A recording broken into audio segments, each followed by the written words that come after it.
You're welcome to the Policy Council. My name is Okwemi Agbaje. This week we look at healthcare system and we focus on healthcare delivery and medical education in Nigeria.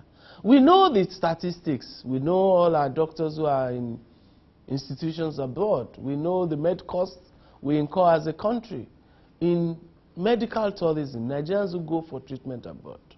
Why are these things happening? What is the state of our healthcare? What can we do about these things? What are the various diseases that continue to ravage our people? My friend and I, and a former colleague, will look at these issues. Enjoy the program.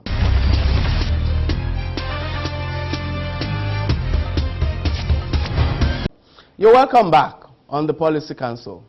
Our topic is healthcare delivery and medical education in Nigeria.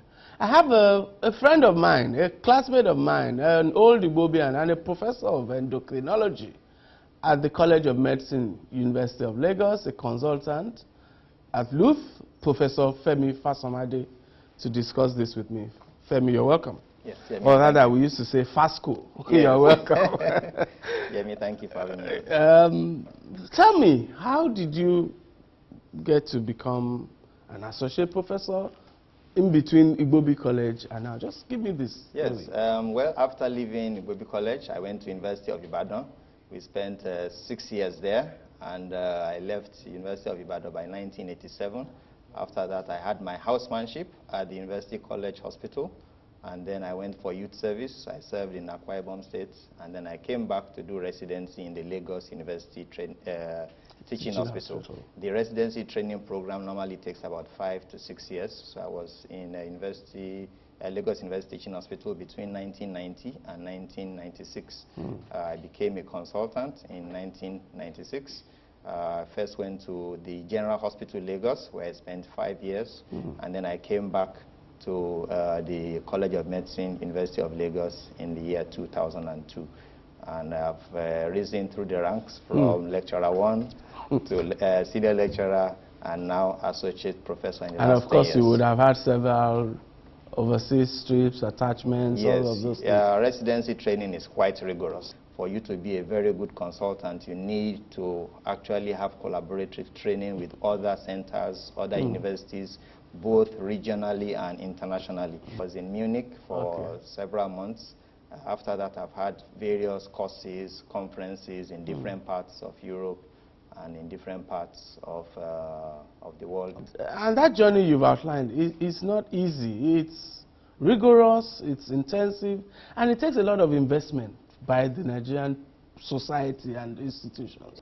Most people who did residency at that time, we had to borrow to even finish the program, because inside the program you also have to do some research, and the research is yourself funded. You may have to study thousands of patients, meaning that you have to do the tests, give the patients transport fare to be able to carry out your study or your research. So it's quite expensive. The time we did it, many people didn't want to do residency. By the time I was leaving the residency training program, my salary was 6,000 naira per month. And most of my colleagues in other professions were on 3-4 times that. So it's usually not a place many people, yes, it's not attractive. Fun thing. Yes. And then, after all this investment, we lose someone like you to the US, yes, or to Cyprus, or... You find out that the country trains people. They spend a lot of money, because the amount we do pay in the public universities is really minimal compared to the amount of training and the investment that goes into training one doctor, not to talk of a person who now becomes a professor of medicine. A lot goes into this training. And unfortunately, just when the country should reap this benefit, the people are harvested by people who have nothing to add into it. So they are just, it's like we are sowing and other countries are reaping. Which, if you believe the Bible, is a curse. It's a curse. How would you compare the quality of the training, the residency, all the programs you attended then to get to this point, to what is currently available? Well, the standards have not really been rising. In many instances, the standards have actually been falling for various reasons, economic reasons. At the time some of us did residency training program, people that got into the program had to do so because they desired to further their education.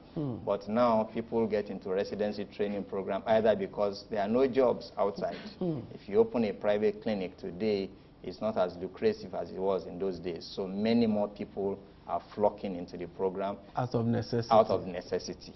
And because the increase in volume without a commensurate increase in infrastructure, the level and the quality of training is reducing. Let's take a time out. We'll be right back with Professor Femi Fasomade. I'll be right back. My name is Onye Mike Nzago. I live in Lagos where things are getting better every day. Our school has just been renovated and they give us free notebooks too. Going to school is easier and safer for students like me because I can cross the highway using the footbridge, and I use the BRT bus, which is fast, convenient and free for students like me. I enjoy looking at the beautiful streets on my way to school, and the many street signs tell me where exactly I am. When I get to basic 12, the government will pay the fees for my GCE and NECO examinations. I am happy. My mom and dad say all these good things are happening because they pay their taxes. I hope to pay my taxes when I grow up and start working. Have you paid your tax? Pay your tax. It's your civic responsibility. It's your duty. It's the law.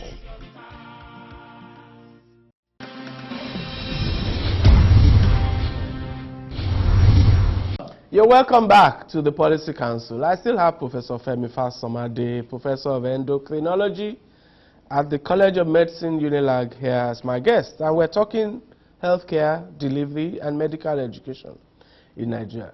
Femi, let's talk about the healthcare delivery system. What's your general assessment of healthcare delivery in Nigeria? The healthcare delivery system in Nigeria is in a very poor state. And you don't need to look far. If you look at WHO rankings, you look at United Nations rankings or UNICEF rankings, you find that Nigeria is always occupying one of the last 5 positions.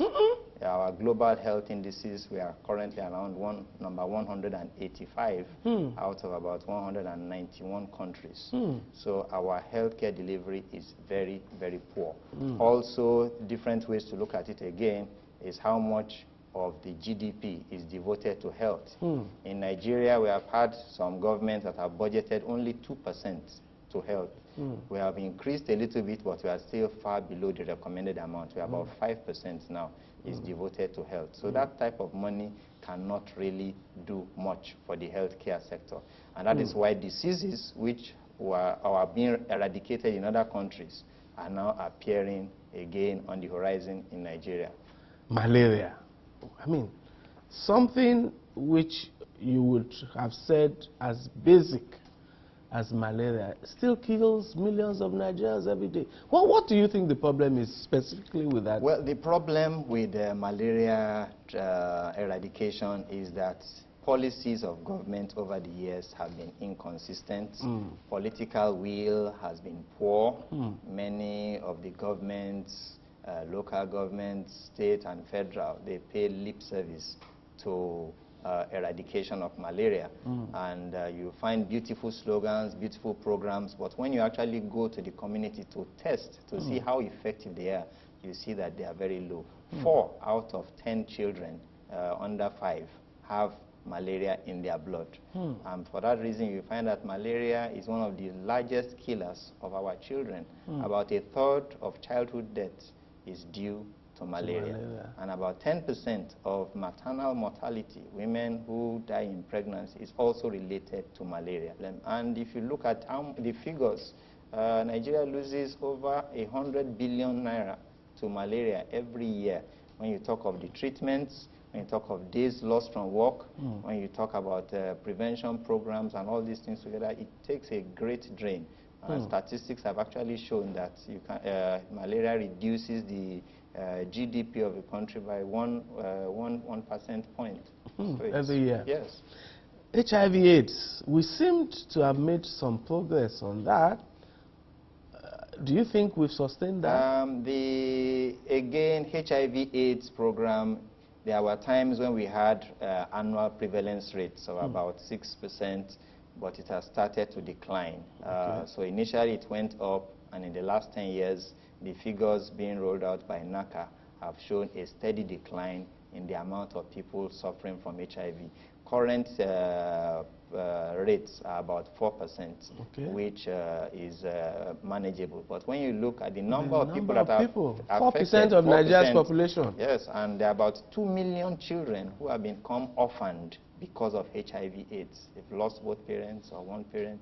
Over 2 million children. Do you get the sense when you talk to the average Nigerian that there's a recognition that HIV/AIDS is a threat to them? Do you get the sense? Because I don't know about you, but I don't think sexual behavior the average Nigerian does not see the danger. Also because the awareness, either from the media or from schools, or also related to our level of literacy, is really low. So you find out that even testing rates, Nigeria has between just 15 to 20% of the population who have actually tested to see whether they are HIV positive. So which means the remaining 80% don't even know whether they are at risk. And when you look at also sexual behavior, almost 10% of young people under 15 have already been exposed to sexual activity.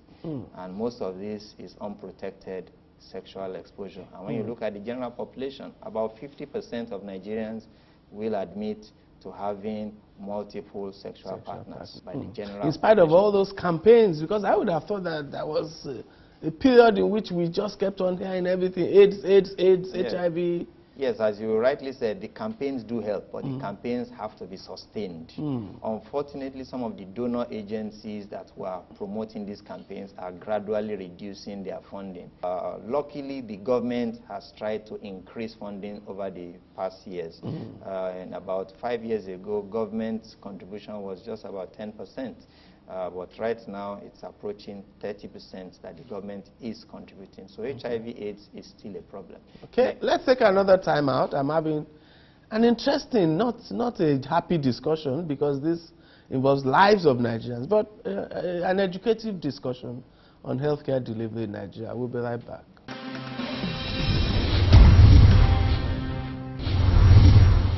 You're welcome back. My name is Okweyemi Agbaje, and this is the Policy Council. Femi Fasomade, Professor, let's talk about stress. There's some people said Nigerians are the happiest people in the world. Maybe they have a point. But what of the level of professional stress, societal stress, stress through traffic, all forms of stress that Nigerians endure? Are they showing up in medical data? Yes, stress is showing up in medical data. Everybody needs a little bit of stress. But when stress becomes sustained, it changes the functioning of the human body. The body starts to try to adapt, and some of the adaptive mechanisms do not help. For instance, a person who is under a lot of stress is likely to have reduced concentration. That leads to increased accidents. Person is likely to eat compulsively. Is likely to drink a little bit more, to smoke a little bit more, is not likely to exercise. So for this reason, you find out that several non-communicable diseases are getting commoner. So the Nigerians may be happy, but actually they are under a lot of stress. Maybe it's the happiness. One of the adaptive mechanisms is to try to be happy. Okay, and polio, you mentioned that earlier. We've had this issue, especially in the northern parts. Yes. We thought we had eradicated it, but it seems it hasn't left us. Well, currently Nigeria has the unenviable record of having the highest number of new cases of polio in the world. And when you look at the rates in Nigeria, it's also a bit shameful, because in the whole Africa we have the highest rates. And the only people that we are head and shoulders with Afghanistan and Pakistan. Wow. So Nigeria has a lot of work to do. It was almost eradicated But then came controversy about Sterilization. yes, sterilization of people, Yeah. and then most of the village elders instructed people not to take the vaccines. Currently, in many parts in the north of Nigeria, immunization rates are still between 40 and 60%. But there is an upward trend now. People are getting more involved. Some of the state governors, some of the community leaders, religious leaders are being educated. Just a few days ago, the Bill Gates Foundation, combined with Dangote Foundation in Kano, set up a program to really increase education. Right now in Kano State, they have just about 40% of the population who are supposed to have been immunized, being immunized. And the target is that if you can get that to about 80%, then you can drastically reduce the number of polio cases. Okay, two more depressing cases. If we look at the number of times we hear of Nigerians who have died of one form of cancer or the other, it seems like we have a cancer epidemic. What's going on? Yes, cancer is becoming more prevalent. There are a number of factors. First of all, the awareness is increasing. People are going to do more checks. Secondly, the population is getting a little bit older than it was before. Our life expectancy used to be in the 30s. We are now almost at 50. So the older the population, the more the number of cases. Then there are the things that actually increase cancer. And for instance, pollution is increasing. Cancer is more common in areas with a lot of pollution, a lot of emissions. Also, as urbanization takes place, cancer rates also increase. So we do have that. Nigeria, we are under the grip of 3 major cancers: breast cancer, cervical cancer, liver cancer. Wow. These cancers usually take quite a number of people, and there is quite very little that you can do once the cancer has been established in these people. Okay, let's talk about, before we close this session, and then in the last session I want to talk about your book and diabetes and all. But let's very quickly, tuberculosis. What's up with that one? Is it still prevalent? Well, tuberculosis again is making a comeback, and the major reason why this is so is because the nutrition of the populace is going down. So that's linked with poverty. It's linked with poverty. And food security. Food security. The second one is the number of people with HIV is increasing. And there's a link between there is a link between the two of them. So you find out that about 1/3 of people who are HIV, who are suffering from AIDS, also have concomitant tuberculosis. So if you can bring down HIV/AIDS, then you can bring down tuberculosis. Let's take our final time out, and we'll be right back with Professor Femi Fasomade, who has written a book called Diabetes and Diet. We'll talk about it and the disease of diabetes. We'll be right back.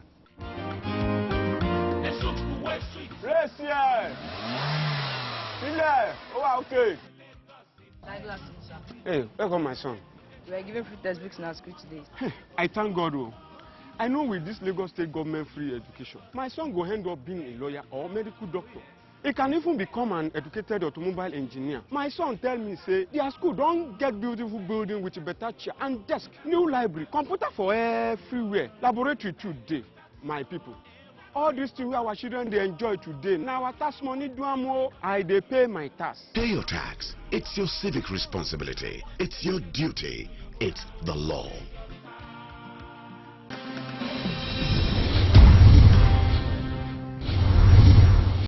You're welcome back to our last segment on the Policy Council. I'm Opeyemi Agbaje. Professor Fasomade, you've written this book, Diabetes and Diet. What's diabetes? I, for one, I really know very little about that. Well, diabetes is it's a condition. It's non-communicable. What characterizes diabetes is that the blood sugar is persistently elevated, and this may manifest with the person passing plenty of urine, and the urine is sweet. The thing about diabetes is that there are several risk factors that lead to diabetes. Some of them are environmentally acquired, and then some of them are also genetically acquired. Diabetes is getting commoner now for several reasons. Urbanization or westernization is increasing. we exercise less, and then we are also putting on more weight. And like you said earlier, stress is also increasing. So these things are fueling the diabetic epidemic. Worldwide, there are about 366 million people affected. Wow. Nigeria has about 5 to 6 million of these, and that is one of the highest rates on this continent. Wow.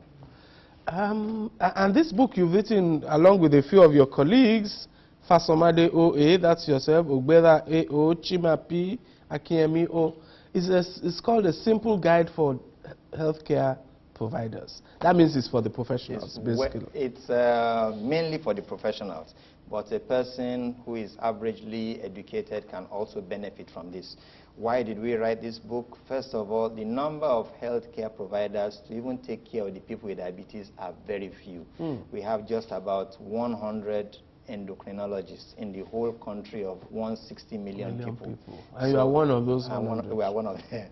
So I decided, among with my colleagues, that let us educate other people who can do the job for us, because 100 people really can't preach. You must be overwhelmed with. Every day we have hundreds of patients with diabetes. My phone rings continuously. If you go to the diabetes clinic in Louth, patients spend many hours, not because there are not doctors, but because the sheer number of patients that besiege the place.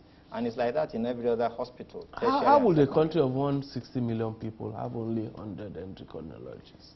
Well, the training that goes into bringing up one endocrinologist is quite intense. Apart from the 6 years in school, another 6 years of residency, and then with the high attrition rate, you find out that Nigeria produces only about 2 to 3 endocrinologists a year. Wow. And out of those, some of them just go to other countries. Some of them throw in the towel and go into other businesses. So it's quite a big problem. And the number of patients is not reducing at all. And the message in your book, I hope it is that having diabetes does not amount to a death sentence. Yes, the message in the book is that with diabetes, if you have a sensible diet, and then you take healthy choices, look at what you eat, look at the food labels, eat moderately. It tells us that even patients with diabetes can have an excellent quality of life. It is not a death sentence. And also the foods available to people with diabetes are much more than what the average patient believes. Many patients believe that they can only eat 1 or 2 types of food. And this is a very big fallacy. A person with diabetes can eat so many things. In fact, the exceptions are very, very few. So this book is trying to highlight the various choices, dietary choices that the patient can take, so that a person with diabetes does not live a monotonous life or does not feel suicidal. Which in itself can kill the person. Can kill the person, yes. What's your experience in terms of current death rates, survival rates? Well, in Nigeria, we lose a lot of people with diabetes. About 70 to 80% of people with diabetes in Nigeria die from various cardiovascular problems. By cardiovascular problems, I'm talking about stroke, sudden death, heart failure, kidney failure. But this need not be so. It can be prevented. In our practice in Louth and several other places, we have patients who have had diabetes for 40 years, 50 years, and they still are going on strong. So the message is that if you have diabetes, with proper education, proper choices, you can still live a good life. Okay, so I probably, I think anyone who has diabetes or who has an experience with diabetes will probably profit from reading a copy of this book. Professor Femi Fasomade, Professor of Endocrinology at the College of Medicine, University of Lagos, consultant at Louth. Thank you for coming on the Policy Council. Thank you for having me on. I'll be right back.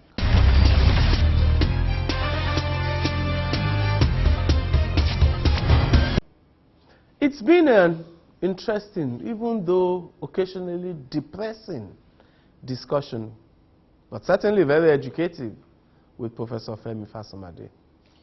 Our healthcare delivery system is broken, and it's an emergency of some sort. Diseases, some of which have been eradicated in other parts of the world, are ravaging our people. And our doctors are fleeing in their hundreds to foreign nations who had no investment in their training. Happily, investment in healthcare is increasing slightly, and the budgetary allocations are getting larger, but there's still a long way to go. Education and health are those things that the government of Nigeria must provide for its people, along with security and a few other things. We must invest more in healthcare, in medical education, in training our doctors, and in keeping them in Nigeria. And we must invest in public health education and disease eradication, so that the human capital that will develop Nigeria will stay in Nigeria. Thank you for watching, and hope the policymakers are also watching. See you next time.